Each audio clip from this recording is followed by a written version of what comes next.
எரிவாயு வழங்குவதற்கான ஒப்பந்தத்தை அரசாங்கம் புதிய நிறுவனத்திற்கு வழங்கியதால் எரிவாயு பற்றாக்குறை ஏற்பட்டதாக எதிர்க்கட்சிகள் கூறியுள்ளன. வணக்கம். இன்றைய பார்வை நிகழ்ச்சியுடன் இணைந்திருக்கின்றீர்கள். நாட்டில் பரவலாக எரிவாயு தட்டுப்பாடு ஏற்பட்டிருப்பதாக செய்திகள் தெரிவிக்கின்றன.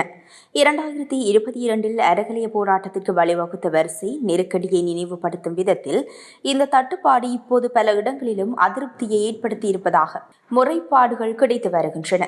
மற்ற பொருட்களுக்கான வரிசைகளுடன் ஒப்பிடுகையில் எரிவாயு பிரச்சினை வித்தியாசமானது.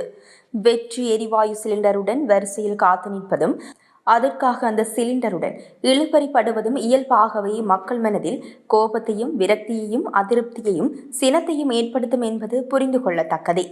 லிட்ரோவிடம் போதுமான எரிவாயு கையிருப்பு இருப்பதாக அரசாங்கம் பொய் கூறுகின்றது. அப்படியானால் விநியோகத்தை அதிகரித்து எரிவாயு பற்றாக்குறையை உடனடியாக முடிவுக்கு கொண்டு வர அரசு ஏன் உத்தரவிடவில்லை என்று மக்கள் கேள்வி எழுப்புகின்றனர். இதற்கிடையில் எரிவாயு வழங்குவதற்கான ஒப்பந்தத்தை அரசாங்கம் புதிய நிறுவனத்திற்கு வழங்கியதால் எரிவாயு பற்றாக்குறை ஏற்பட்டதாக எதிர்க்கட்சிகள் கூறியுள்ளன. கடந்த ஆண்டு டிசம்பரில் நாடாளுமன்றத்தில் இந்த விடயம் குறித்து எதிரணி எம்பியான சாமரசம்ப தசாநாயக்க முன்னெச்சரிக்கை விடுத்திருந்தார்.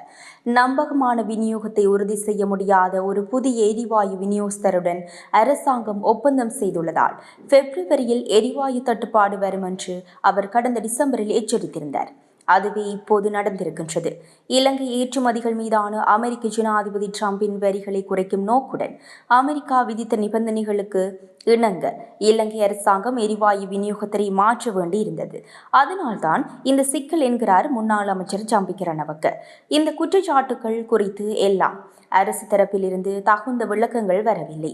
பதிலளிக்காமல் அமைதி பேணும் தந்திரத்தை அரசாங்கம் கைக்கொள்வதாக தெரிகின்றது. இவற்றுக்கு அரசாங்கம் சரியான விளக்கம் அளிக்க வேண்டும். புதிய விநியோகஸ்தரினால் மக்களின் தேவைக்கு அவசியமான எரிவாயுவை விநியோகிக்க முடியாது போகுமானால் இந்த விவகாரம் அடுத்து வரும் வாரங்களில் பெரும் சிக்கலாக முனைப்பு அடையும். அதற்கு முன்னர் இந்த பிரச்சினைக்கு அரசு ஒரு தீர்வை கண்டுவிட வேண்டும். எரிவாயு உட்பட மக்களின் அத்தியாவசிய பொருட்களுக்கு ஏற்பட்ட தட்டுப்பாட்டை வசமாக பயன்படுத்தித்தான் அறகலைய போராட்டத்தை உச்சமடைய வைத்து அதன் மூலம் தான் ஆட்சியை கைப்பற்றுவதற்கான கள்ள நிலைமையை ஏற்படுத்தியது இன்றைய ஆட்சியில் இருக்கும் தேசிய மக்கள் சக்தி. வரிசை யுகத்தில் ஏற்படுத்தும் போக்குக்கு இடம் அளித்தார். கோட்டாபய அரசுக்கு நேர்ந்த கதி இப்போதைய அரசுக்கும் நேர்வதற்கு காலம் செல்லாது என்ற உண்மையை தேசிய மக்கள் சக்தி உணர்ந்திருக்கும்.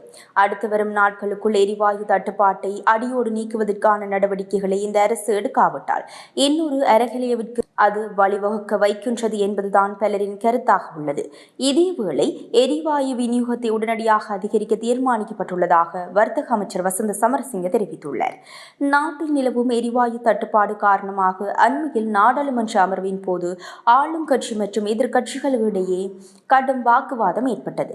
இந்த நிலையில் எதிர்க்கட்சித் தலைவர் சஜித் பிரேமதாஸ் எழுப்பிய கேள்விக்கு பதிலளித்த போதே வர்த்தக அமைச்சர் இவ்வாறு குறிப்பிட்டார். இதுகுறித்து தொடர்ந்தும் கருத்து தெரிவித்த அமைச்சர் லிட்ரோ எரிவாயு 82% நுகர்வோர் தேவையை பூர்த்தி செய்யும் அதே வேளையில் லாஃப் எரிவாயு நிறுவனம் சுமார் 18% பூர்த்தி செய்கின்றது என்று தெரிவித்தார். சந்தையில் நிலவும் தட்டுப்பாட்டை நீக்க லிட்ரோ நிறுவனம் நாளொன்றுக்கு விநியோகிக்கும் எரிவாயுவின் அளவை 1000 தொடக்கம் 1200 மெட்ரிக் டொன்னிலிருந்து 1500 மெட்ரிக் டன் வரை அதிகரிக்க தீர்மானிக்கப்பட்டுள்ளது என்றும் அவர் குறிப்பிட்டார். லாஃப் எரிவாயு விநியோகத்தில் ஏற்பட்டுள்ள சிக்கல் காரணமாக லிட்ரோ நுகர்வோரும் தட்டுப்பாடு ஏற்படும் என்ற அச்சத்தில் அதிகளவு எரிவாயுவை கொள்வனவு செய்ய முற்பட்டமையே இந்த நிலைக்கு காரணம். எதிர்வரும் ஞாயிறு மற்றும் செவ்வாய்க்கிழமை ஆகிய தினங்களில் 2 எரிவாயு கப்பல்கள் நாட்டை வந்தடைய உள்ளதால் தட்டுப்பாடு ஏற்படாது என்று வர்த்தக அமைச்சர் வசந்த சமரசிங்க தெரிவித்தார். இதேவேளை முன்னாள் ஜனாதிபதி கோட்டாபய ராஜபக்சவின் காலத்தில் இடம்பெற்ற எரிவாயு விலை மனு மோசடி தொடர்பில் ஏன் விசாரணை நடத்தவில்லை என ஐக்கிய குடியரசு முன்னணியின் தலைவர் பாட்டலி சம்பிக்க ரணவக்க கேள்வி எழுப்பியுள்ளார். முன்னாள் ஜனாதிபதி கோட்டாபய ராஜபக்சவின் நெருங்கிய சகா ஒருவரால் எரிவாயு விலை மனு கோரல் நிறுத்தப்பட்டு தனக்கு குறைந்த விலையில் எரிவாயு கொண்டு வர முடியும் என வாக்குறுதி அளிக்கப்பட்டது. இதனை ஏற்று ஜனாதிபதி அந்த விலை மனுவை நிறுத்தினார். இதன் விளைவாக நாட்டில் பெரும் சிக்கல் உருவானது. மேலும் புரோபேன் மற்றும் பியூட்டேன் கலவையில் ஏற்பட்ட தவறான கொள்கை காரணமாக பல அசம்பாவிதங்கள் ஏற்பட்டிருந்தன என்றும் சம்பிக்க ரணவக்க தெரிவித்திருந்தார். இந்த நிதி மோசடி மற்றும் உயிரிழப்புகள் குறித்து தற்போதைய அரசாங்கம் ஏன் விசாரணை நடத்தவில்லை என வினவ விரும்புகின்றோம். இந்த சம்பவங்களுக்கு பின்னால் இருக்கும் கோடீஸ்வரர்கள் மற்றும் பில்லியனர்களை தண்டிக்க அரசாங்கம் அஞ்சுகிறது என்றும் அவர் தெரிவித்துள்ளார். இந்த நிலையில் 3900 மெட்ரிக் டன் எரிவாயுவை ஏற்றிய கப்பல் நேற்று நாட்டை வந்தடைந்துள்ளது. லிட்ரோ எரிவாயு நிறுவனத்தை மேற்கோள் காட்டி அரசாங்க தகவல் திணைக்களம் விடுத்துள்ள அறிக்கையில் இதை பயன்படுத்தி 3 லட்சம் வீட்டு சமையல் எரிவாயு சிலிண்டர்கள் சந்தைக்கு விநியோகிக்கப்பட உள்ளன என்று தெரிவிக்கப்பட்டுள்ளது. மேலும் 3900 மற்றும் 3700 மெட்ரிக் டன் எரிவாயுவை ஏற்றிய மேலும் 2 கப்பல்கள் முறையே எதிர்வரும் 24 மற்றும் 28ஆம் தேதிகளில் நாட்டை வந்தடைய உள்ளன. எவ்வாறாயினும் நேற்று நாட்டின் பல பகுதிகளில் எரிவாயு தட்டுப்பாடு நிலவியதாக தகவல்கள் வெளியாகியுள்ளன.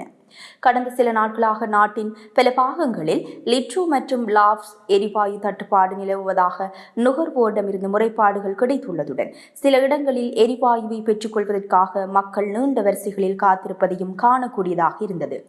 மேலும் போதுமான கையிருப்பை பேணுவதற்காக புதிய கட்டளைகள் வழங்கப்பட்டுள்ளன எனவும் பிப்ரவரி மாத இறுதிக்குள் 3 எரிவாயு கப்பல்கள் வரவுள்ளன எனவும் லிட்ரோ நிறுவனம் தெரிவித்துள்ளது.